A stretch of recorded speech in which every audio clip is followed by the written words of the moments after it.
Hello my loves, I'm Ellie Frost. Thank you so much for being on my channel where we are talking about the multi-dimensional approach to rapidly and radically healing and transforming during and after narcissistic abuse. And this video is about how the narcissist becomes pretty boring when you're not emotionally dysregulated. I was inspired to make this because actually someone in Sovereign wrote about it, right? About when the trauma bond breaks, you see them for who they are, but you're not even horrified and disgusted and when you're not traumatized. So she'd done the Sovereign work, right? So she's not traumatized by it.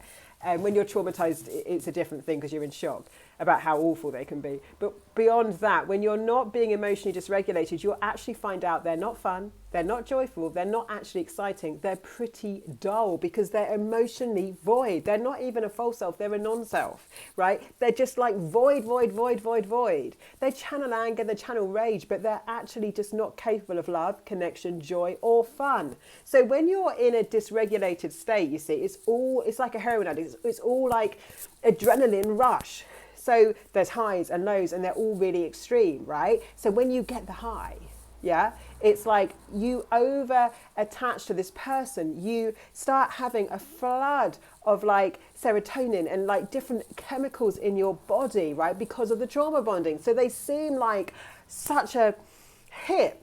But when you're regulated, healed. So this lady had done all the trauma work in Sovereign. When you're healed, what actually happens is you have to see who they, like you actually are not caught up in the trauma bond. You're not caught up in the dysregulation. Your hormones, your chemicals, your oxytocin, if you're a woman, is not responding to this, right? You're no longer a heroin addict or equivalent, enmeshed to the narcissist. And actually, they're really dull. Without emotionally dysregulating you, they might be clever. I mean, I was with one, it was a business partner of mine. I mean, he was a very smart, intellectual guy, but like not actually, they're smart, they're operating in the psychic realm to know exactly how to trigger you and hook you and manipulate you emotionally. But once that's over in your system, like you have actually claimed the sovereignty of your own energy, your own emotions, your own mental health and physical health, you'll notice that they can't like, they're not connectable. They can't connect to you. I mean, they just can't. Even the sex of a narcissist is still on this wave, right? So even though your body might respond, especially at the beginning in a love bombing stage or during it when you've been, when they've withheld their emotions and withheld sex, or you haven't seen each other, or you've been on the emotional roller coaster, it can feel very passionate. But I promise you, from a regulated nervous system, you will find most of the situation is very dull because they have no ability to connect truly.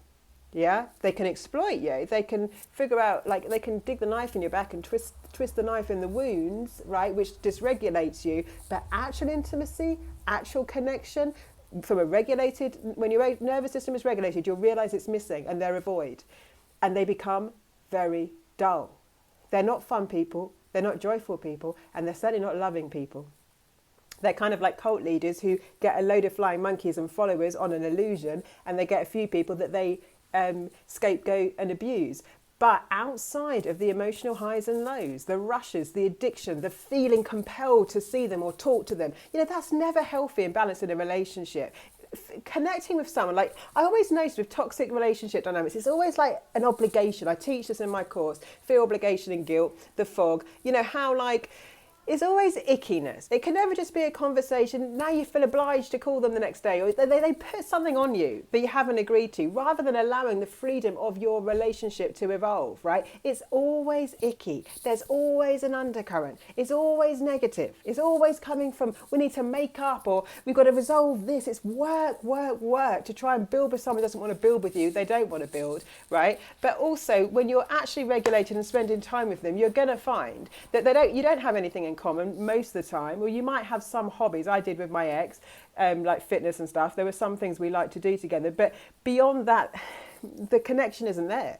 It's not there because it was always fake. It was always based on dysregulating your nervous system. So actually, the amount of joy there's no joy on the menu. There's no love on the menu. You might have had some times that felt exhilarating during love bombing. I have with narcissists, because they knew how to love bomb me, exactly what was missing in my life, and give the illusion. But none of that was sustainable. And actually spending time with them over time was incredibly void. Yeah? Depressing, empty, disconnected, because there was no true intimacy. Into me you see, right? In a true connection, you are sort of operating in the same rhythm, operating in the same flow, pitching and catching, bouncing off each other, kind of becoming more of you and they're becoming more of them. But there's nothing for the narcissist to become more of. Why? So detached. They can't expand. They can just destroy. So actually, a good test of whether you've broken the trauma bond and whether you're regulated and energetically sovereign is you will notice this is like watching paint dry. And they do the same, like honestly, when you're not triggered by it and traumatized by it, they do the same sequence. They try the same games. They try the same strategies. You know they're trying to trigger you. It becomes a boring, not just a losing game, but a boring game. And at that point, you've got no doubt that you're no longer enmeshed, right? So look forward to that and get yourself into connected, loving, joyful, beautiful connections. Come into my community if you can. I mean, obviously, you're a part of it here. If you can join Sovereign, we've got a year of coaching and celebrating and moving and doing extraordinary things as well. And extraordinary includes walking through challenges, by the way. My group is not just about, it is about us celebrating our breakthroughs, but it's also, that is equally as important and celebrated as walking through the crap and the pain. Because, you know, to me, they're both important. It's not just, you know, it's as we move together through our challenges, as we celebrate our successes, as we know that there's going to be a next challenge often in life, as we keep navigating, we're celebrating our journey in that space as a community. It's very positive, very different to other groups I've seen. Not all of them have, you know, there's some great coaches out there, but like a lot of the free narc